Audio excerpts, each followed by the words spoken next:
for a fact that you loved that tune. Thanks to Russell Piano, he was kind enough to make that intro tune up, and indeed it is absolutely fantastic. Now I've managed to get my hands on iOS 4.0. This is the Gold Master Candidate release. This is the final release pretty much.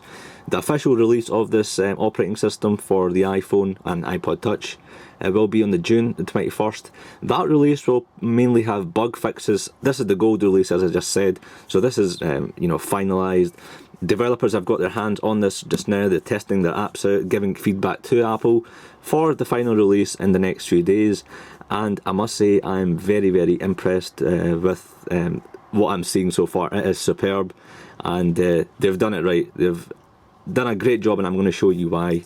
Now, one of the major features of iOS 4.0 is folders. I say major, but this is one of the things they demoed on stage, so I'm presuming it is major, and I'm a big fan of it. Now, let's say I've got 3 or 4 games here, and rather than having them on each different screen, so I've got games here and here, I want to put them in folders. So it's very simple.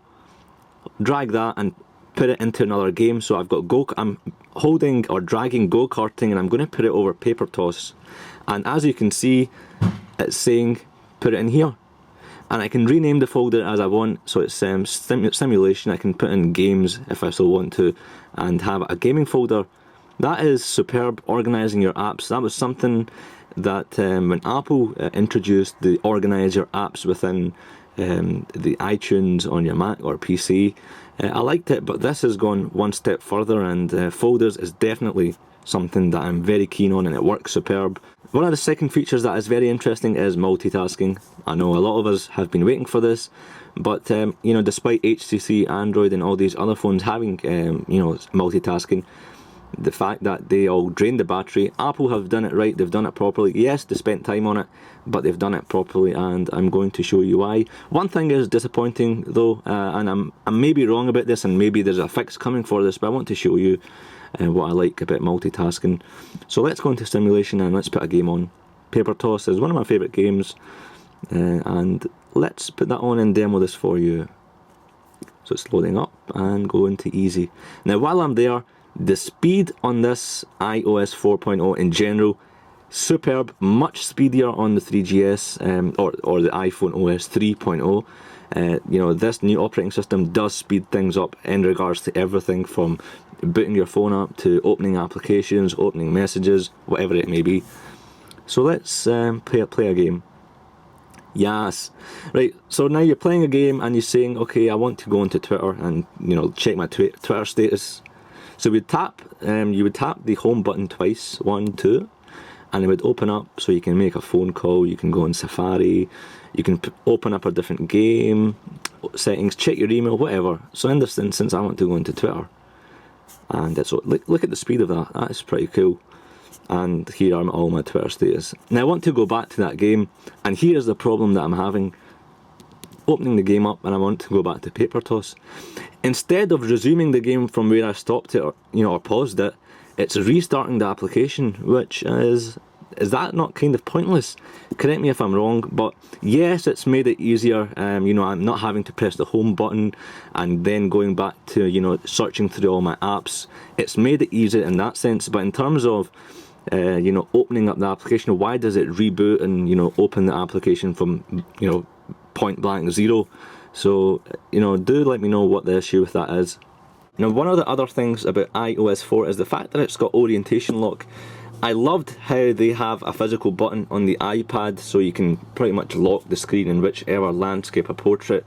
And for the iOS 4.0, Apple have implemented a similar feature within the software, so it's no physical button, but it's basically in the menu. So what you have to do is hit the home button twice, 1, 2, and then just go to the very left of the bottom of the pane, and then you would hit this curl or round arrow, and it's saying portrait orientation locked. So if you do that, it's not going to go to landscape, and that was one of the major issues which I had with the iPhone, especially getting up in the morning checking websites and stuff. It would keep on messing about with the orientation, and it was a nightmare. But here's the thing, I want to, specifically in this mode, I want to have this website opening up in landscape. So fine, there we go, we've got it in landscape, but there's no way, I can't find a way in order to lock it in landscape mode. in portrait mode it's fine, but I can't seem to lock this in in landscape mode. And let me show you. So if you go back here, if I hit on that again, it goes to portrait orientation locks. It goes back to that, and I don't want that. I want it to have it landscape. Apple might be working on this for the final release, and if they aren't, I'll be worried. But I want to have both options. I want to have portrait and I want to have landscape. That is the whole point of it, I take it. So what are your feedback and comments on this issue? Now, last but not least, two of the other changes to iOS is indeed Mail, and they've done a fantastic job, in my opinion, of Mail. It's sort of changed the UI of the main screen. You can view all your inboxes in the one view. So this is both my Mobile Me and Gmail account all combined into the one inbox, and it's ideal, again, making the experience more easier, more better. You don't have to visit individual inboxes, and if you've got 5 or 6 accounts, or more than one, shall I say, it makes life easier for the end user, and Apple realised that, and hence why they have changed it. So positive for me for this Mail application. And also lastly, Safari, you can now change your search engine. You can set it to Bing, Yahoo and Google. Previously it was only Google, so now they've given you a bit more choice and a bit more competition, and the whole Android and Google attacking Apple, they've opened up their search engine, and rightly so. I've never used Bing, but I'm going to start using it and see how it actually is. But that is it pretty much for iOS 4. So far so good, I'm loving it, and I think it's definitely worth getting when it comes. It's free for both iPod Touch users and iPhone users. Highly recommend it.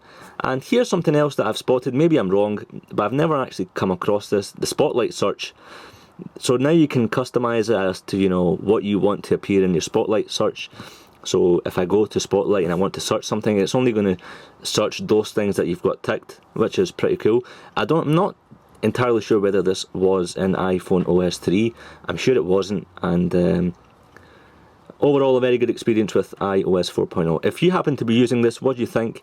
Please do let me know about the 2 issues that I raised with multitasking and the orientation lock. That would be appreciated. And remember, you can join me on iGlassRegion.com, twitter.com/i6glassregion. It's worthwhile checking out my other YouTube videos, because I've got everything related to Apple, iPad, iPhone reviews, case reviews, accessory reviews, iMacs, MacBooks, and it's a good one-stop thing for everything Apple. But yes, thanks for watching. See you in my next video.